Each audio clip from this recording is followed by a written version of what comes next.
भसीन साहब, very good afternoon to you. बताइए कौन से ट्रेड्स आज आप हमारे दर्शकों के लिए लाए हैं? हाँ जी हेमंत जी, तो मार्केट बहुत चौपी है, दोनों बाय सेल हैं। आपको पहले एक अपडेट दे दूं, आज का टॉप परफॉर्मर अभी भी फेडरल बैंक है, जो मैं बहुत बुलिश हूँ। और आज का गोल्ड का जो क्लैरिफिकेशन आया वो और उसको स्ट्रांग ही करता है। तो आप कहें तो मैं दो कॉल दूं, एक बाय है और एक सेल है। सर, जब ये वाला क्लैरिफिकेशन आया था मुझे आपकी बड़ी याद आ रही थी। मैं सोच ही रहा था, भसीन साहब कह रहे थे कि ये सीरीज का फेडरल बैंक बहुत ही शानदार प्रदर्शन होगा। देखिए बाकी गोल्ड वाली कंपनियां गिर गई और ये स्ट्रांग खड़ा हुआ है। फेडरल बैंक पर भी एक दोबारा से राय दीजिए सर, जिन लोगों ने नहीं समझा, और इस क्लैरिफिकेशन के बारे में भी बात करिए थोड़ा प्लीज। फेडरल बैंक में और इतनी तेजी क्यों देखने को मिलेगी, ये भी एक बार दर्शकों को प्लीज समझाइए, क्योंकि आपने इस टॉपिक को टच किया है। सर ऐसा है कि एक तो गोल्ड लोन में आपने देखा ही है, जो मनापुरम और मुथूट है उसके लिए बहुत नेगेटिव है। साथ में Bajaj finance also is one of those, so NBFCs के लिए it is negative, whereas he will gain the market share. और ये गोल्ड लोन का सबसे लार्जेस्ट लेंडर है इन द साउथ। साथ में हेमंत जी, ये एक लोगों की प्रोग्नोसिस है कि दुबई से पैसा नहीं आएगा और ये वो, ऐसी कोई बात नहीं है।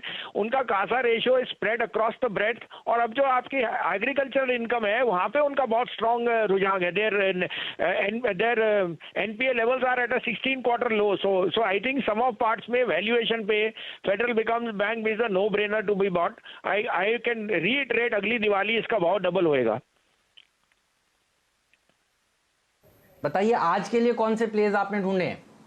हाँ सर, तो बाय है। बाय आज मुझे इंडसइंड बैंक बहुत बढ़िया लग रहा है इन द बैंकिंग से, क्योंकि इसका जो सीवी साइकिल है वो बहुत स्ट्रांग है, and I think that will be the next leg for the autos. 493 to 495 में लीजिए, 484 का स्टॉप लॉस है, 520 का टारगेट। और सेल में सर आज ऑटोज बहुत वीक हैं, और सबसे वीक नंबर स्कॉट्स के थे।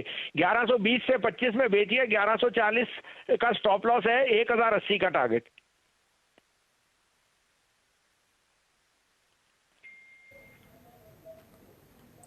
ओके, सेल एस्कॉट्स है with the possible target of 1080 on the lower side. जरा प्लीज एक बार चार्ट लेके आइए डायरेक्टर साहब। करीब 1080 का यहाँ पे टारगेट है, और इसको मैं मार्क कर लेता हूँ। और स्टॉप लॉस करीब 1142 का, और प्राइस रेंज करीब 100। भसीन साहब हल्का सा एक टच बेस और दीजिएगा। आई मीन इस पॉलिसी में आपको अच्छा क्या लगा, बहुत अच्छी बातें क्या लगी, और उसके आधार पर आई मीन ये तो आपकी कुछ कॉल्स थी, और कुछ पिक करना हो थोड़ा सा वैल्यू बैंक के लिहाज से। अब मुझे मालूम है आप थोड़ा सा बाजार पे कॉशियस हैं, लेकिन लॉन्ग साइड पे और क्या नजर आता है आपको इस बाजार में?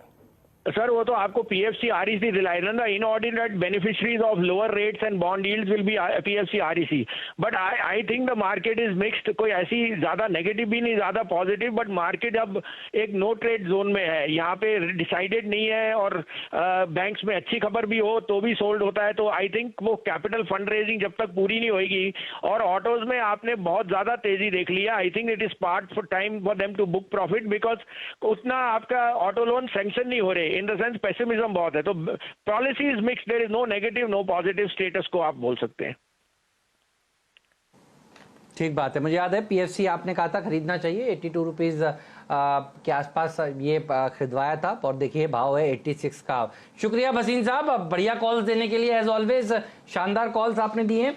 फेडरल बैंक बहुत दिनों से देखिए तेजी की बात हो रही है। इंडसइंड बैंक में आज व्यू है यहाँ पर लॉन्ग साइड पर जाने का, और ऑटो में एस्कॉर्ट्स कमजोर है। एस्कॉर्ट्स में दरअसल जो आंकड़े थे वो थोड़े से डिस्टर्बिंग आए और बहुत भाग भी गया था थोड़ा बहुत। देखिए यहाँ पर ये शेयर करेक्ट होता हुआ आपको नजर आ रहा है।